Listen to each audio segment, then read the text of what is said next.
प्रधानमंत्री नरेंद्र मोदी अपने मासिक रेडियो कार्यक्रम मन की बात के जरिए लोगों को संबोधित कर रहे हैं। इस दौरान उन्होंने आत्मनिर्भर भारत पर जोर दिया। साथ ही उन्होंने सरदार पटेल और भगवान बिरसा मुंडा को भी याद किया है। उन्होंने कहा है कि इन दोनों महापुरुषों के सामने अलग अलग चुनौतियां थी, लेकिन उनका विजन एक ही था, देश की एकता। इसके अलावा उन्होंने मन की बात कार्यक्रम में एनिमेशन के क्षेत्र में भारत के विकास पर भी चर्चा की है।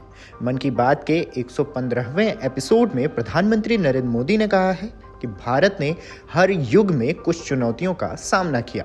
आज मन की बात में दो ऐसे महानायकों की चर्चा करूंगा जिनमें साहस और दूरदर्शिता थी। देश ने उनकी 150वीं जयंती मनाने का फैसला किया है। 31 अक्टूबर से सरदार पटेल की 150वीं जयंती की शुरुआत होगी। इसके बाद 15 नवंबर से भगवान बिरसा मुंडा की 150वीं जयंती वर्ष की भी शुरुआत होगी।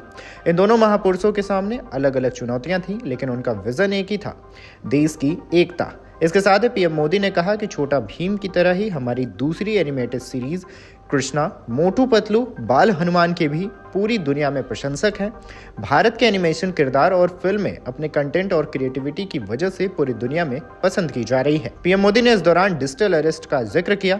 उन्होंने कहा कि डिजिटल अरेस्ट जैसी कोई व्यवस्था कानून में नहीं है। ये सिर्फ फ्रॉड है, फरेब है, झूठ है, बदमाशों का गिरोह है जो लोगों को ऐसा करने पर मजबूर कर रहा है। वो समाज के दुश्मन है। डिजिटल अरेस्ट के नाम पर जो फरेब चल रहा है, उसे निपटने के लिए तमाम जांच एजेंसियां राज्य सरकारों के साथ मिलकर काम कर रही हैं। उन्होंने कहा है कि इन एजेंसियों में तालमेल बनाने के लिए राष्ट्रीय साइबर समन्वय केंद्र की स्थापना की गई है।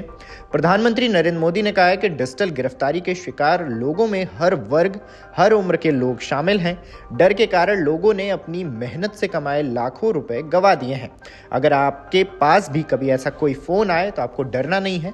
आपको पता होना चाहिए कि कोई भी जांच एजेंसी कभी भी फोन कॉल या वीडियो कॉल पर इस तरह की पूछताछ नहीं करती है। इसके साथ ही पीएम ने बचने के लिए 3 चरण भी बताए हैं। प्रधानमंत्री मोदी ने कहा है कि आपको डिजिटल सुरक्षा में 3 चरण बताता हूं।